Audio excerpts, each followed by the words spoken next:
l'attività di attrazione degli investimenti per intercettare le intenzioni degli investitori, appunto, e possibilmente tentare di orientarne le scelte, è ormai da decenni una pratica consolidata di politica economica pubblica.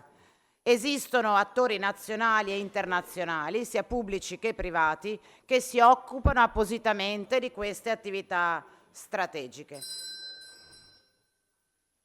Già da una decina di anni anche le altre regioni si stanno cimentando in queste iniziative, devo dire con fortune alterne, perché anche all'interno del dibattito e dell'opinione pubblica si è ormai consolidata la necessità, la convinzione della necessità di un intervento pubblico dello Stato e delle istituzioni per accompagnare lo sviluppo dei territori.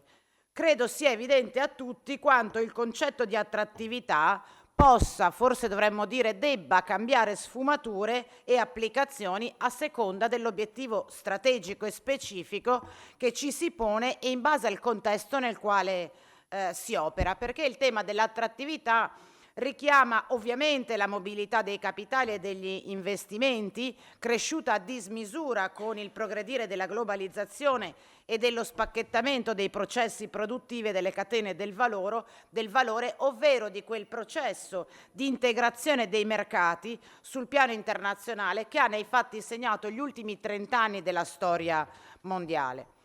Ho fatto questa premessa, immagino scontata, per provare a rappresentare in realtà la complessità con la quale dobbiamo fare i conti, noi amministratori pubblici, e dunque di conseguenza anche della delicatezza dello strumento che dobbiamo maneggiare e costruire oggi, che attiene direttamente alle scelte che stanno alla base della definizione e della localizzazione delle attività produttive e che incrocia oggi una competizione che si muove tra gli Stati ma anche all'interno dei confini nazionali.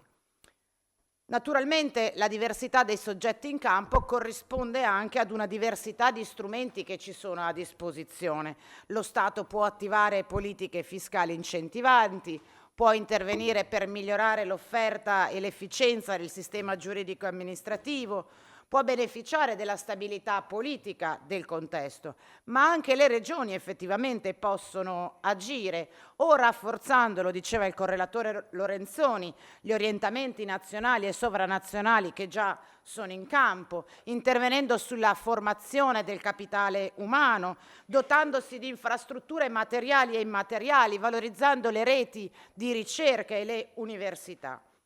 In questo quadro è ormai consolidata la convinzione che le politiche per l'attrattività risultano più efficaci se poste all'interno di un contesto già consolidato di politiche di sviluppo endogeno e più in generale, Assessore Marcato, bentornato, di politiche industriali. Questo perché, lo dico a chi ha redatto questo progetto di legge, un vantaggio competitivo rispetto ad altri territori non si improvvisa, non capita per caso, perché ci mettiamo lì 2 soldi. Va costruito nel tempo e per tempo attraverso un insieme di politiche industriali che nel tempo, appunto, contribuiscono a determinare il vantaggio competitivo di un territorio, di una filiera, di un comparto, di una specializzazione.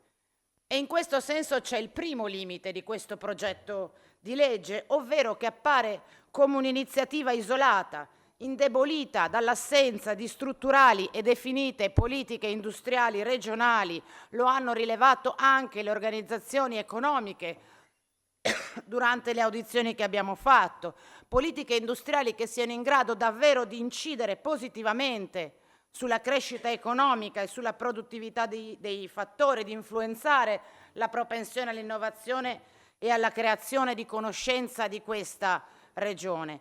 Questo inattivismo che dura da decenni sul fronte delle politiche industriali, peraltro, non incide negativamente soltanto sui fattori di competitività tra la nostra regione e gli altri territori, ma anche sulla capacità che noi abbiamo di accompagnare e organizzare questo sviluppo in una traiettoria di coesione sociale e di occupazione di qualità. A me non convince, lo dico all'assessore Marcato, e del resto lo hanno come dire, indicato anche le organizzazioni di categoria, la scelta di tenere le maglie totalmente larghe in questo progetto di legge rispetto all'individuazione dei settori che si ritengono strategici per lo sviluppo e per la coesione, perché le valutazioni di allocazione delle risorse in un settore o in un comparto rispetto ad un altro non sono neutre, assessore Marcato, sul piano occupazionale ma anche sul piano delle catene del valore che vogliamo andare ad incrociare. E ciò che mi convince ancora meno è il fatto che questa proposta prescinde di fatto da un monitoraggio del tessuto produttivo regionale e degli impatti che determinate scelte, anche quelle connesse a nuovi insediamenti produttivi, possono generare sul nostro territorio. Tanto che la proposta parte senza conoscere di fatto i luoghi eleggibili per gli interventi. Ci hanno raccontato della difficoltà di realizzare il monitoraggio dei territori, delle zone ammissibili, senza la mappatura delle eccellenze regionali, senza nei fatti una lettura di contesto e senza aver presente luci e ombre del nostro tessuto e sistema produttivo. Faccio un esempio, assessore, molto concreto. Pochi giorni fa sono stati pubblicati sulla stampa gli esiti di una ricerca. La ricerca Controvento, realizzata ormai da diversi anni da Nomisma, che analizza le performance di tutte le aziende italiane stilando delle classifiche. Dalla ricerca emerge chiaramente come nel Triveneto ci sia un nucleo di aziende molto forti che ormai da anni riescono ad entrare nella selezione delle cosiddette imprese virtuose. Controvento, tuttavia, nota che se si guardano i ricavi di queste aziende, si osserva come in media le aziende del Triveneto abbiano ricavi di molto inferiore rispetto a imprese simili sul piano dimensionale di tutto il resto d'Italia. Nel dettaglio la ricerca evidenzia come alcune aziende, pur restando stabilmente in questa classifica, ed è un elemento significativo questo, perché significa che sono aziende che nel tempo hanno investito per restare, diciamo, nei primi posti per importanza, ci sono alcuni indicatori di forte criticità che non possono non essere tenuti presenti. Prima fra tutti la dimensione aziendale, assessore Marcato. Se si guarda alle imprese con meno di 9 addetti, il Nord-Est non brilla. Cito questo dato per favorire alcune considerazioni rispetto allo slogan che ha dominato le fantomatiche politiche di sviluppo regionale in questi anni del piccolo è bello, sbagliato, perché il piccolo non brilla né in termini di performance né in termini di redditività. Sul piano perlomeno della competitività, lo slogan "il piccolo è bello" non ha senso. Può avere senso sotto altri punti di vista, ma di certo non sul piano economico. Ma il tema più rilevante, assessore Marcato, perlomeno per quanto riguarda la competitività, la produttività, l'attrattività di cui dovremmo parlare oggi, il tema riguarda appunto la redditività, perché ciò che emerge è che nel Nord-Est e in particolar modo in Veneto ci sono aziende eccellenti, senza dubbio, in particolare quelle di grandi dimensioni, ma che non svettano nei settori più dinamici e non hanno performance interessanti sul piano del fatturato e della redditività.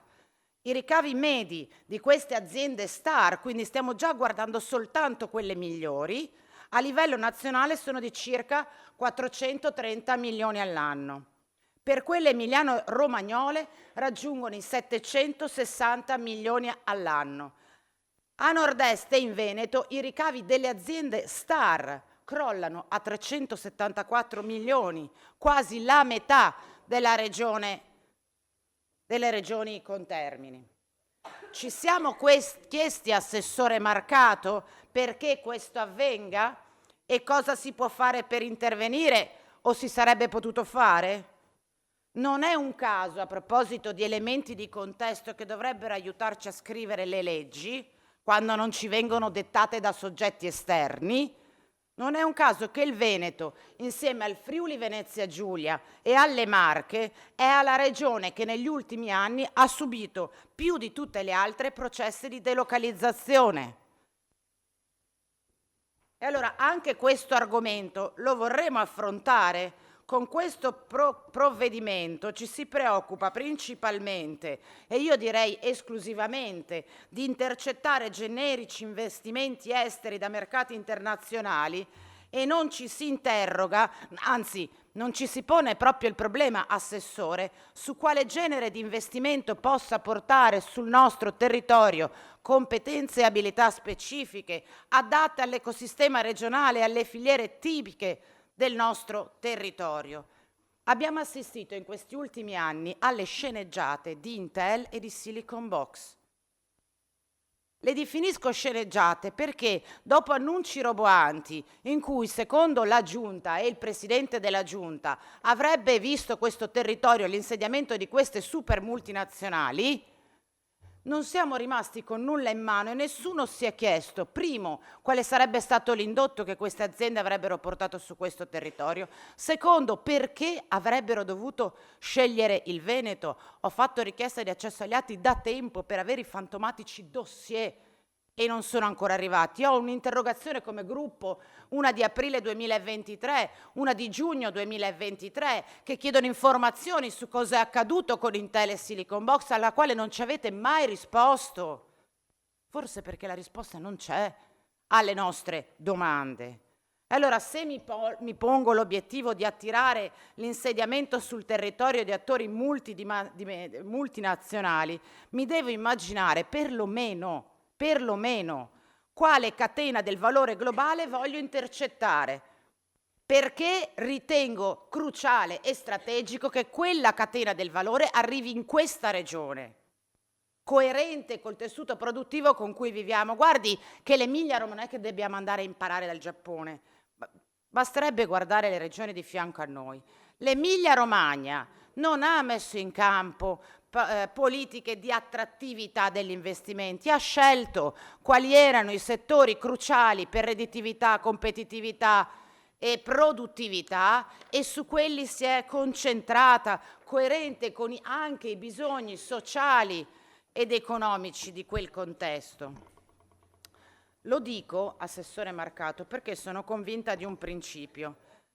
L'incentivo economico e tecnico rappresenta soltanto l'ultimo fattore interessante per la localizzazione, tant'è che anche in questo caso, diciamo, l'incentivo fiscale che proponete è davvero risibile, Il motivo per insediarsi e soprattutto rimanere in Veneto sta soprattutto nella forza complessiva del sistema produttivo e degli eventuali vantaggi competitivi che si possono trovare e garantire nel tempo. E non è ininfluente quali capitali si attraggono e in quali settori agiranno, perché legare finanziamenti a insediamenti che rinforzano le catene di fornitura strategiche delle filiere territoriali non è un caso, è fondamentale. Abbiamo una lettura di com'è la composizione produttiva della nostra regione? Come si compone attorno alle filiere distretti e quali sono le produzioni che rafforzerebbero le filiere e i distretti già presenti e quali invece no? C'è una scelta? Perché impegnare la regione in una ricerca delle opportunità proattiva e intelligente, una vera e propria attività di scouting, invece che limitarsi a generiche e tradizionali attività di promozione erga omnes come quelle che ci proponete in questa regione, è fondamentale. Ma davvero voi potete pensare di andare a vendere, tra virgolette, il Veneto verso qualsiasi paese e qualsiasi insediamento produttivo? Vi dico che tutti gli altri, dalle altre regioni al governo nazionale e a maggior ragione agli organismi ancora più grandi, cercano esattamente quelle filiere, quelle imprese che interessano al loro territorio, con strumenti di scouting innovativi, non la promozione all'estero nelle fiere, come ancora ci proponete nel 2025. Perché inquadrare la sfida dell'attrattività dentro una determinata traiettoria di sviluppo regionale che non esiste nella vostra programmazione, finalizzandola al rafforzamento selettivo di alcune competenze, all'allargamento di filiere presenti, ha più senso che l'iniziativa generica che ci proponete oggi. Solo così, io credo, si potrebbe con coerenza pensare di inserirsi dentro le dinamiche della nuova globalizzazione che sta accorciando le catene del valore globali e che si sta traducendo in un loro riarticolarsi all'interno di mercati regionali, e se noi non governiamo questa riarticolazione come non l'abbiamo governata finora, resteremo esclusi da queste dinamiche.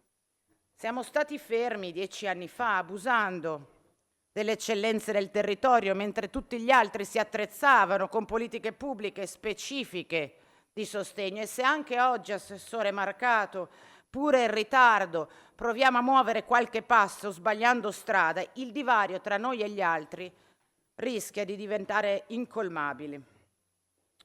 Da qualche anno, Assessore Marcato, il modello veneto ha dovuto fare i conti con delle tensioni legate alla propria struttura produttiva, tensioni anche esogene, generate dal contesto nazionale, internazionale, globale, la Germania, la riduzione progressiva dell'imposizione in contesti nuovi driver di sviluppo, nuove...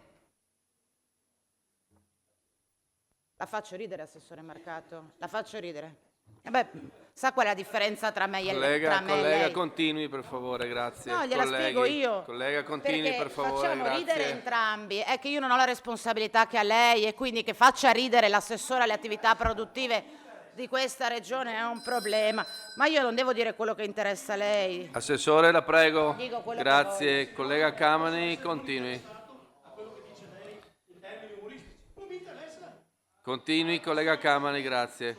E non chiami in causa l'assessore su sue considerazioni. No, sa cos'è? Prosegua col suo intervento, prego. Sa cos'è, Presidente, ha ragione, io adesso continuo, però non è semplicissimo di fronte ad un assessore che può permettersi di fare una legge che vale oltre 40 milioni e l'unica cosa che noi possiamo fare è offrire un punto di vista e l'assessore sostiene che le cose che si dicono gli fanno ridere. Meno male, diciamo, ripeto, che queste leggi non le scrive l'assessore, se le farà scrivere da altri, perché altrimenti ci sarebbe da preoccuparsi, E allora vado a chiudere, ho un paio di minuti da recuperare. Io penso che in questo progetto di legge non ci sia da discutere sulla legittimità di iniziative degli accordi pubblici privati che volete farvi tra di voi in giunta o nelle società in house governate sempre da loro. Ciò che non ci convince di questo PDL è l'impronta che come istituzione proponete e che offre a queste relazioni, impronta che sembra ancora una volta più orientata a subire e non a governare i processi in campo. Ora chiudo con alcune valutazioni che riguardano poi le risorse che l'assessore mette dentro questa proposta di legge. 44 milioni che arrivano dai fondi europei, quella comunità europea rispetto alla quale ogni tanto sentiamo starnazzare qualche amministratore locale. E anche il cofinanziamento regionale non sono risorse regionali, perché attraverso l'accordo di coesione andate a finanziare con questo provvedimento come cofinanziamento regionale attingendo ai fondi sempre ai fondi comunitari, e quel piccolo milione che l'assessore avrebbe finalmente potuto mettere sul tavolo del suo ricco assessorato lo tiriamo fuori attingendo dalle risorse del Consiglio regionale. Ora io vi chiedo, e lo chiedo ai colleghi, di fronte ad una discussione che immagino sarà appassionata, visto che riguarda le imprese e lo sviluppo del nostro territorio, su cui immagino che anche i consiglieri di maggioranza abbiano molte sollecitazioni da dare, io mi chiedo se sia possibile che nel momento più difficile dell'economia internazionale, nazionale e dunque anche regionale, l'unica legge sulle fantomatiche politiche industriali che in 5 anni ci avete portato è una legge generica, che non ha garanzie di efficacia, che affida alla totale discrezionalità della Giunta qualsiasi scelta, rispetto alla quale non c'è un'idea di traiettoria di sviluppo, non ci dite come immaginate lo sviluppo e dunque la coesione e l'occupazione del nostro territorio nei prossimi anni, e pretendete con una leggina di pochi articoli di poter disporre di risorse così ingenti per il nostro territorio. Io rimango davvero molto perplessa della superficialità e dell'arroganza con cui trattiate un argomento così delicato.